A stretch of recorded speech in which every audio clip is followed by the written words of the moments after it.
Hey everybody, it's just me today. It's a design recharge that I call a rapid recharge. So I try to do this once a month where I am giving you a little piece of advice or something else that I've learned. And one of the things I'm really learning right now is about piling stuff on my plate.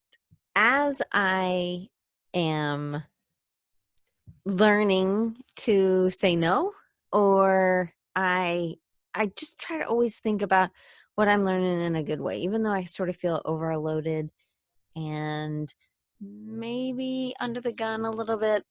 One of the things that I've decided is to just always look at what's positive that I'm learning.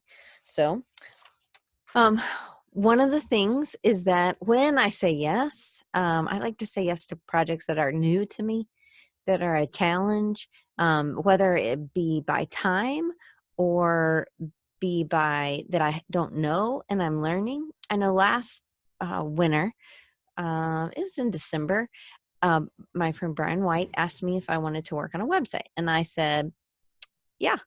And he said, can you use Elementor? And I was like, I don't know. I've never used it, but now I love it.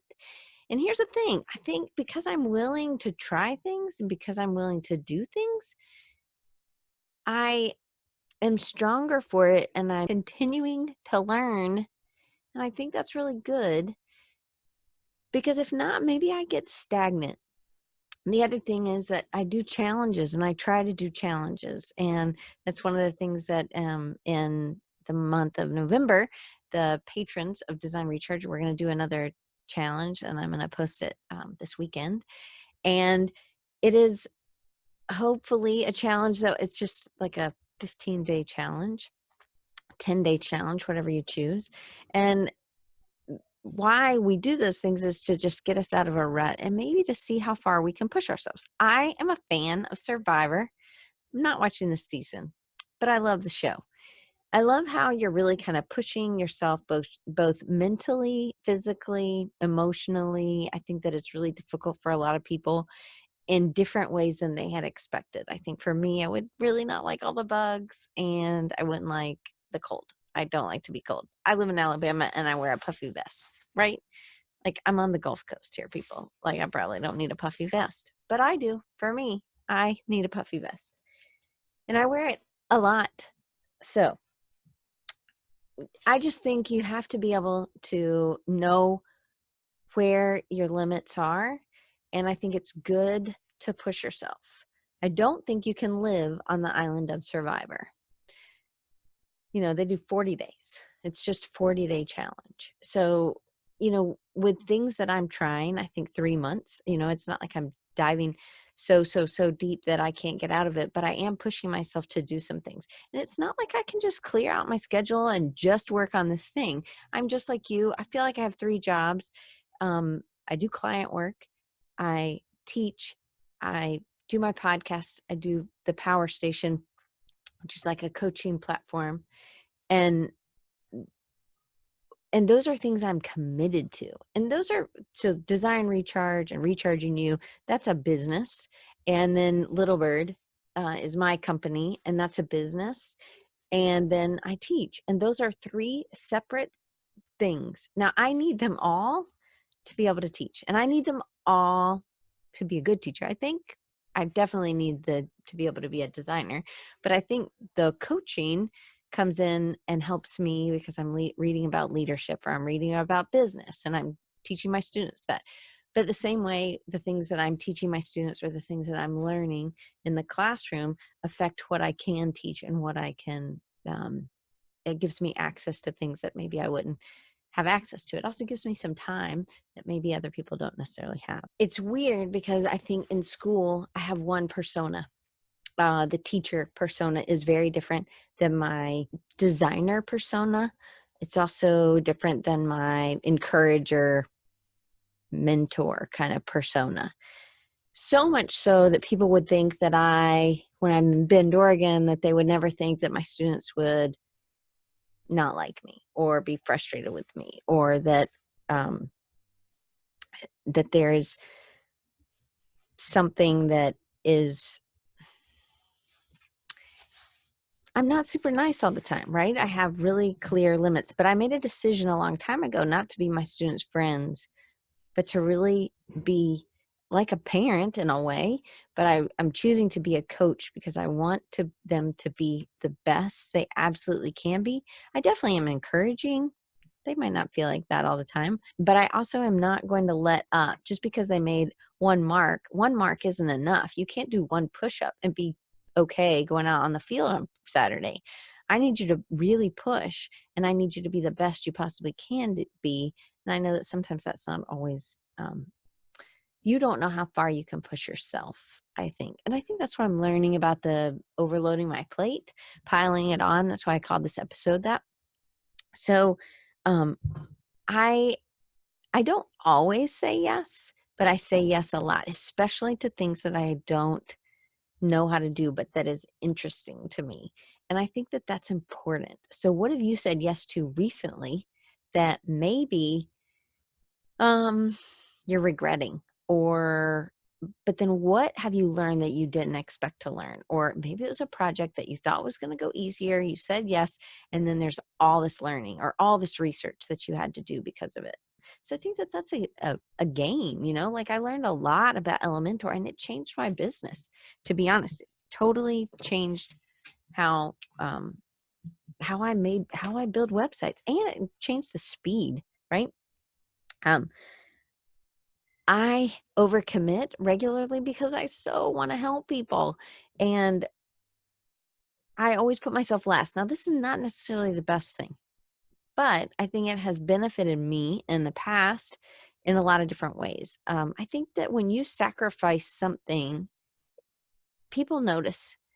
I don't think you should do it all the time. It's not like I'm sacrificing food every day on Survivor for somebody else. But if somebody was really hurting, I would give them my food, right? I would definitely share things. And I do that now by sacrificing my time and my weekends or my nights to help with something.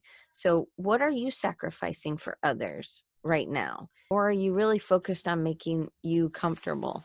And I think comfort is kind of the enemy of growth, right? When we're comfortable, we're not being pushed. And I think no matter what that is, emotionally, mentally, spiritually, whatever it is, I think that we can't be pushing in all those areas all the time physically, right?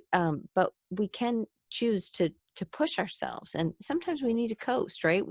There's ebbs and flows. And I was talking to Dimi, who's going to be on the show next week, talk about time management and about getting things done and being organized, because he went from not organized to totally organized and not time conscious, I guess, or not aware of his time to being totally aware of his time and being able to get a lot of things done. And I think it's really important to know. Um, but what have you lost sleep over? Are you just losing sleep over worry? So as a kid, I was a huge worrier. And I remember my dad came home from a trip and he brought me these little worry dolls. And he's like, you put your worries in this little container with these little dolls and they're going to worry for you or something. I don't remember what they were, but it didn't work. I still worried. But now I think about it and it's like sometimes I wake up with anxiety if it's over money or over a project or over my kitten. I don't know, we worry about all kinds of things. When I think about it, I do think that worry is a waste.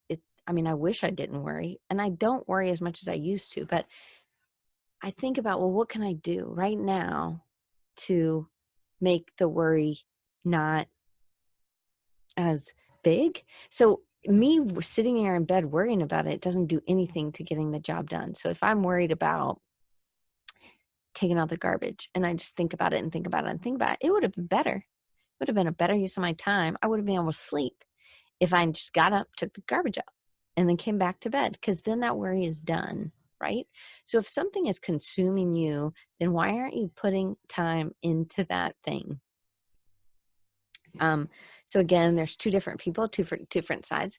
What are the two sides of you? And so one of my students, I love just being able to kind of solve things on the fly.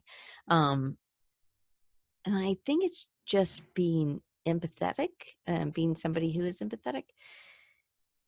I had a student who came up to me and was like, "Yeah, we're supposed to be doing a rebrand, but I kind of like my brand. I've worked it out, and I've spent a lot of time in it." I was like, "Well, why don't you do the anti-you? If you're this, then do something completely opposite." I can't remember what the word I chose, but it was like um, so there's the serious side of Diane, right? And then the fun side.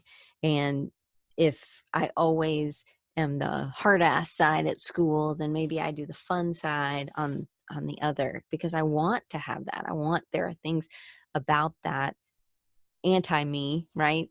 That are also part of me. And I think that's when we're doing self branding, it's really hard, I think, because we are all encompassed in one thing and it's hard for us to separate it out.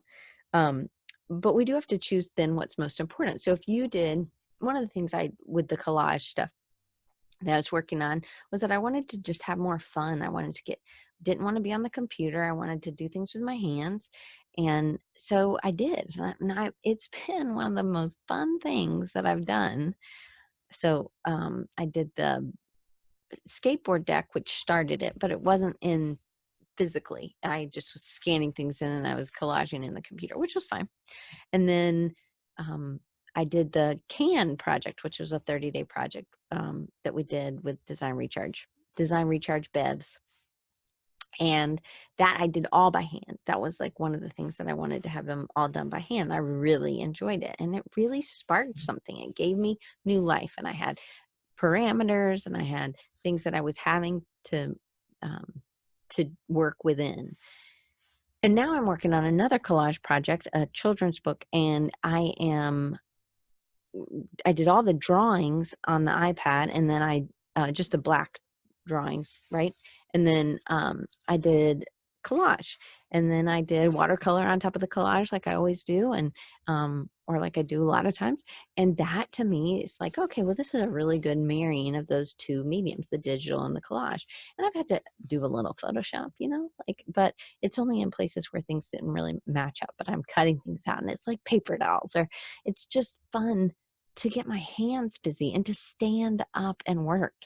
But I really have enjoyed just saying yes and doing something new. Had I just decided to only use the same brushes or only use the same tools or never to, then my art or my life gets stagnant. And I don't want that, right? It isn't always fun to always be changing. That's absolutely for sure, but it's just the way it is. The other thing that's really important is trying to be teachable and not having an ego about things. So helping other people and moving forward, thinking about them instead of thinking about what it is to you. And I know I've told the story before. There were these two guys at Creative South, and they were standing at a table, and I just went up to them and started talking to them. And then I was like, "Oh yeah, I want to introduce you to Taylor," because the Taylor, who was on the show a few weeks ago, because she also works at a university, and they work at a university. And then I said, "Well, because they were there alone, they didn't know anybody." And I was like, "Well, how did it feel when I came up to you?" And they said, "Oh, really, that was good. I'm glad you did that. I mean, it's feel good." And I said, "Well, do you like to make people feel good?" And they were like, "Yeah, we like to make people feel good." And I was like, "Well, then you go do what I did to you, to somebody else." Because all it is really is you have to go in with a purpose, right? So you have to think more of making somebody else feel good than you have to think about making you feel good. And really, that's what piling things on your plate is. You think you just can't do anything else, but really, I think you can. I think there's a limit. So you do have to know what your limits are, the survivor limits. If you never watched Survivor, I think it's on CBS, on tonight even. But they have these physical challenges, and you stand there for 3 hours holding a thing of water or balancing something on your head. And you know how far you can push yourself. But it's not just a physical challenge, it's also a mental challenge, right? Because you're living with these people. It's also a emotional challenge because you're away from your family. You are eating a lot less and a lot differently than you were eating at home, and your body is rejecting. There are things that are. It's not. There's a ton of sacrifice, and I think sometimes there are tiny little things that we could do every day to help somebody else feel good, and it's just maybe sacrificing 15 minutes or sacrificing walking somewhere or sacrificing, instead of being safe and alone in line, that you see somebody else who might need somebody to talk to and you just start up a conversation, right? It's tiny little things that really make a difference in my life, that I've been able to make my life much richer. And I think just even this design recharge is a sacrifice for me, but I get so much more out of it than I ever give. So I give an hour a week, and I know it's been really kind of shady recently. Like, I've did the remote workers, and then I went to Bend, Oregon, and then I didn't do one right after, because last week was I was supposed to have Jason Karn on, and he was lovely, and like he always is, because he's another brother for me, and he let me off. I have a lot on my plate, so I have a website, and I was finishing a website, and I'm finishing this children's book and another book for a friend of mine, an art book that's 74 pages. There's just all kinds of things that are important. I hope you guys have a great week. This is the shortest one I've ever done. I am happy that that you're here and that you're watching, and that you always can support me in this way. Just to kind of give you a heads up of what's coming down the pipe, November 28th, I'm going to open up the Power Station again. We will start back on January 2nd, that Thursday. It's a Thursday night, 4 o'clock Pacific. It's 7 o'clock Eastern. And we're going to be meeting again every Thursday for 12 weeks. And if you are interested, you can apply at that time. There's a little form you'll fill out, and I'll be promoting it. But that's what's coming down. It was another really good season 2 was really good, and I can't wait to share some of the testimonials with you guys. But it was really good.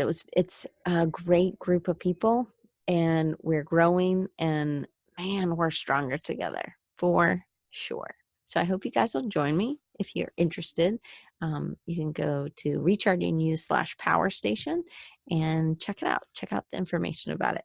As always, this is brought to you by Audible. You can get a free audiobook download and 30-day free trial if you use this link, audibletrial.com/design recharge. And then I love Elementor. I talked about it a little bit earlier. It is what I build websites with. They all are always making improvements, which I absolutely love. You can use this affiliate link to purchase a plan that's right for you. And you can, there's a free version. And then when you're ready to buy, you can use this. It's bit.ly/D, R, and then Elementor, all lowercase. These are all affiliate links. That means I get they don't cost you any more, but it gives me a tiny piece of the pie when you click through that link. And all the links are below as well. And you can also support the channel and join the 30-day, the 15 or 10 or 15-day challenge that is coming up. I will launch it on this weekend at patreon.com/DianeGibbs, DianeGibbs. Anyway, check us out. If you don't know that you can join us live every week, you can join us live every week if you go to rechargingyou.com and sign up and join the community. And that's how you can be part of the family and come early. And I introduce you to my guest. And next week I have Dimi on, and Dimi is in the UK.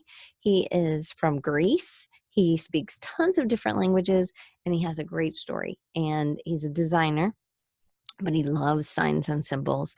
We're not even talking about that. We're talking about how he has rocked time management, and he's really a great encourager for me, and he catches back up with me, and he's a really good friend. So I'm excited to introduce you. He's come a good many times, so I'm excited to have him on and introduce you to him. We always have issues, or we're always struggling with time management, or trying to do something in a new, being more efficient, or learning something, and he's great at learning things as well.